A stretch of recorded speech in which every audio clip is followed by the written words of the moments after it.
Hi, Jules Cruise Companion. Today I'd like to go over with you my cauliflower-based pizza. It's a very simple recipe. It involves ricing a head of cauliflower, putting it on the stove and reducing it, taking some of the water out and squeezing, heating it up and partially cooking it, and then I squeeze all the water out. Then we add, for the wet ingredients, egg and cheese into a large mixing bowl, and we make what would be the pizza base. Then we put that onto a lined pizza base tray. That one has parchment paper, greaseproof paper, and I actually put a little bit of additional coconut oil onto that to make it less sticky. And while this is cooking in the oven for about 40 minutes on 250, 180, 200, something of that nature, I will, if it crusts up, flip it just to make sure that the base is dry on both sides. I will take it out, and with additional cheese, I will put some jalapeños, some Hungarian salami, but instead of using tomato as my base, my tomato paste, I will be using this kind of pesto dip, which is very flavoursome. So this is going to be my cauliflower pizza. Enjoy. First thing I'm going to do is take off the outer leaves and give that to the worm farm. Got my trusty MasterChef knife.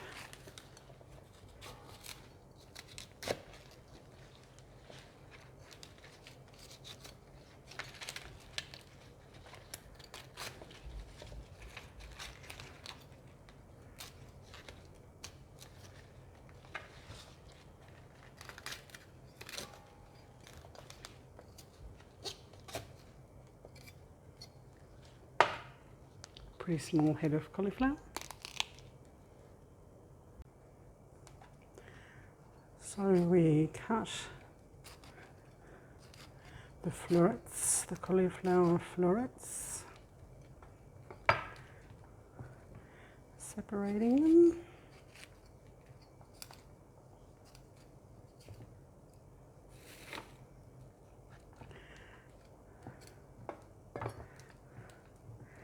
And then I'm going to put it into the large bowl, and I'm going to use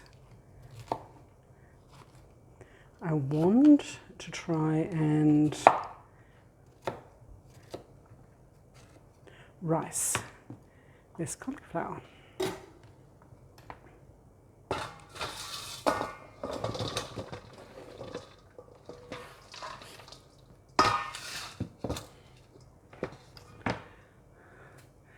Fingers crossed this is going to be successful with a Black & Decker.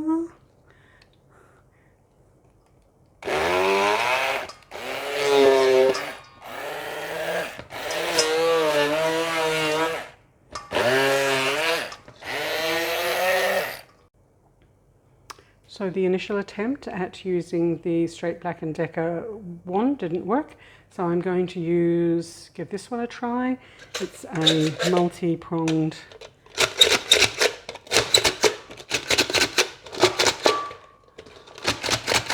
blade.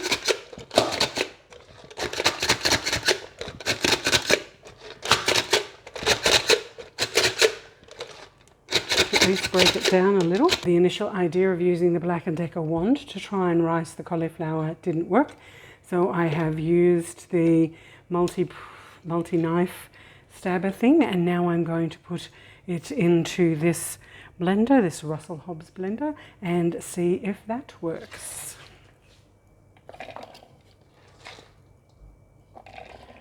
Just put a small amount, making lots of noise.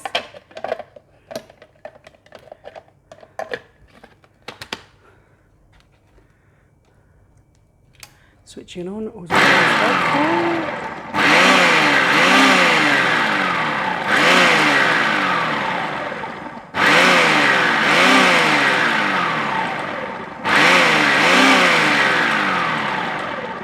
pulsing it seems to get a lot of the mixture. The larger portions from the bottom.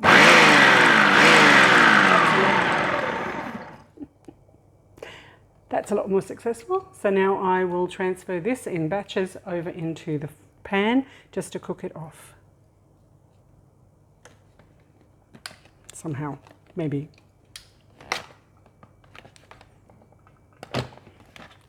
Just like that.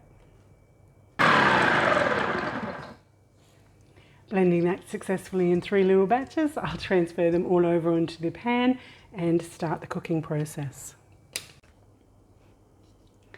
Okay, we've got the riced cauliflower here on the stove. So I'm just gently going to start cooking that. And once that's started to cook a little, I'm going to squeeze it out and take most of the moisture out. So my cauliflower rice has been on the stove for about 5 minutes, just starting to toast it there. I seem to have burnt some portions of it. So I have 2 clean dish towels here. So I'm going to pour that all into there. And then somehow I'm going to wring as much of the moisture out as possible.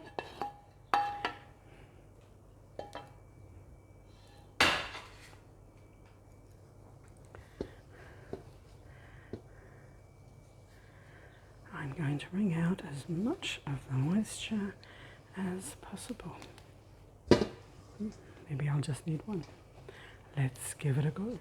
It's very hot. You can just see the moisture coming into the cloth there.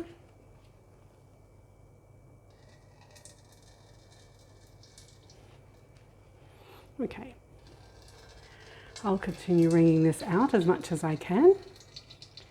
Then I will empty this dish because this is the dish that I want to blend the cheese and the egg in. But I'll just continue to squeeze some of this moisture out. I've just wrapped that cloth and I'll just squeeze it a different way just to see if I can get some different little more moisture out of it. And I think keto baking makes you healthier because you have to do so much work. Okay, getting the moisture out of the cauliflower rice. Just attempting to get that last little bit of moisture out of that cauliflower rice. Open it up, it's still very hot.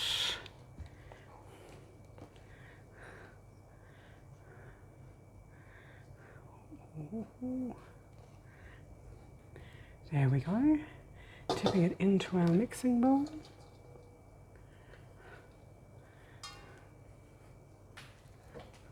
I think it's a cup and a half of cheese. I'm having mixed cheese here, 4 cheese melts. For a bit of flavour. Got to put some for the top. My other ingredients is the egg.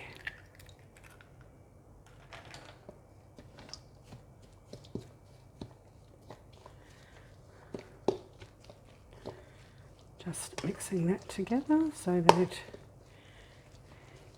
is an even paste. Just mixing that together, getting it to a bit of a dough-like consistency. And I'm going to transfer that over onto a pizza dish with some baking paper. And I put, as I say, coconut oil on that baking paper just so that it doesn't stick as much. And then flattening it out, but trying to keep it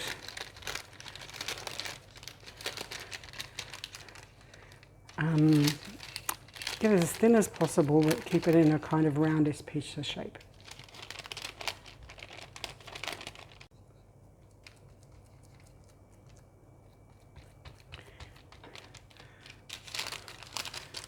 Trying to keep it as round and as neat as possible. We don't want those edges to get all charred. If they're too thin, they'll dry out. And now I'm going to pop it over into the oven on about 180, 200. Initially for 20 minutes, but I'll keep a close eye on it just to see what it's doing. Once that's cooked, I'll flip it over and make sure that the base is cooked.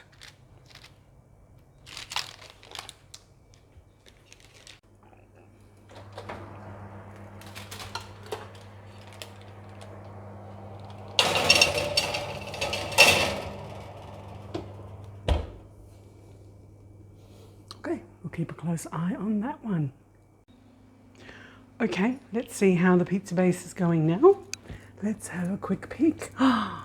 Looking fabulous. What I might do is take it out and just flip it and pop it back and toast the other side.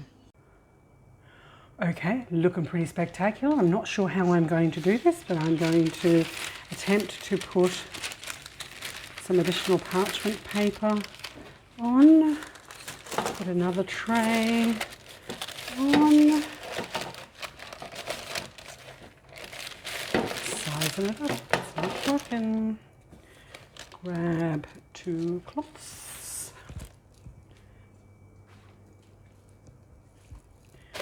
Grab 2 cloths. Get a grip on it. Flip it.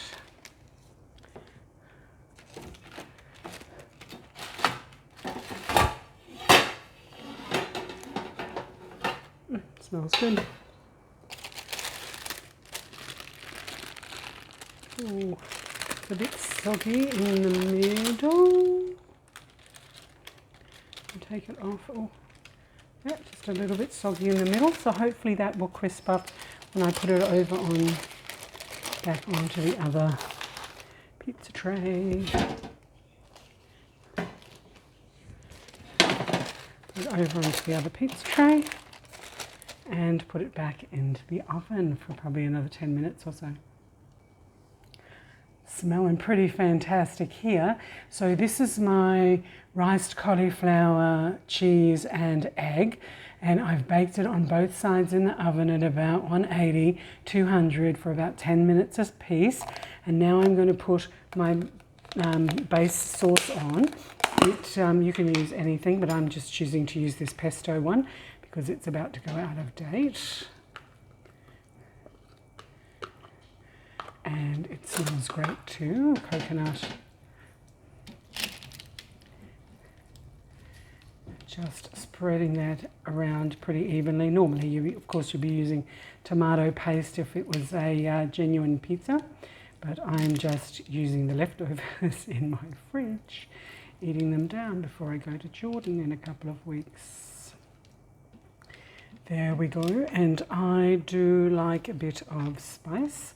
So I'm going to put some Hungarian hot salami.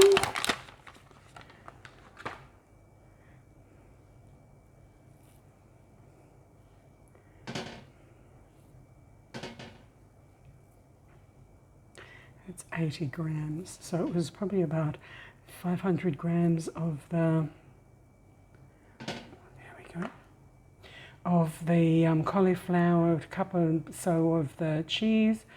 I have forgotten the jalapeños. I'll be right back.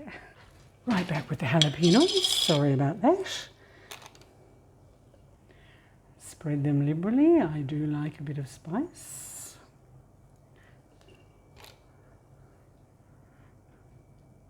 This may be a little too spicy for some.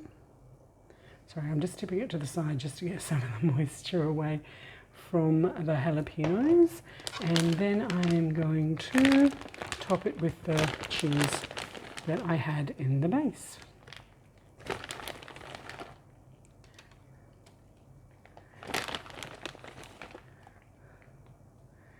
Last time I did this cheese lasted for 2 of these pizzas, so fingers crossed there's enough in there for another one.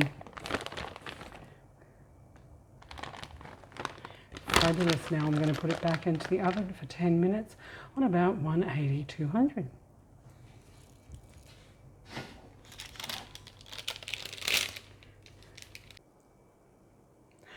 Okay, so it's been 10 minutes in the oven since I put the topping on, and this is what we end up with. This is the cauliflower rice, cheese and egg as the base, and then I have some pesto, some salami, some jalapeños and some cheese. So this is my cauliflower pizza, kind of keto-friendly, low-carb. Let's just cut into it and see how it goes. Oh, nice and crisp on the side there. Just cutting through some of that salami. I think I'll have to let it cool for a little while so that that base sticks together. Fabulous. Looks like a pizza. Let's hope it tastes like a pizza. So I'll just give this a quick taste test before, as it cools down, and this will serve me for 2 meals over the next couple of days. Crispy on the edge. I do suspect it's going, oh, cheese is nice and stringy, yum.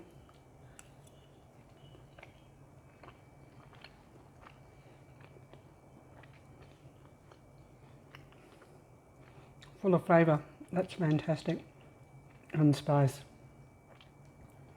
This is my attempt at cauliflower pizza with rice, cauliflower rice, cheese and egg, and then a traditional pizza topping for me. A bit of anything that's in the fridge. So this is Jules Cruise Companion. Trying to stay a little bit busy while we can't travel. Bags are packed ready for Jordan in a couple of weeks, so hopefully you can follow my adventures there. Stay safe, everybody, and happy travels.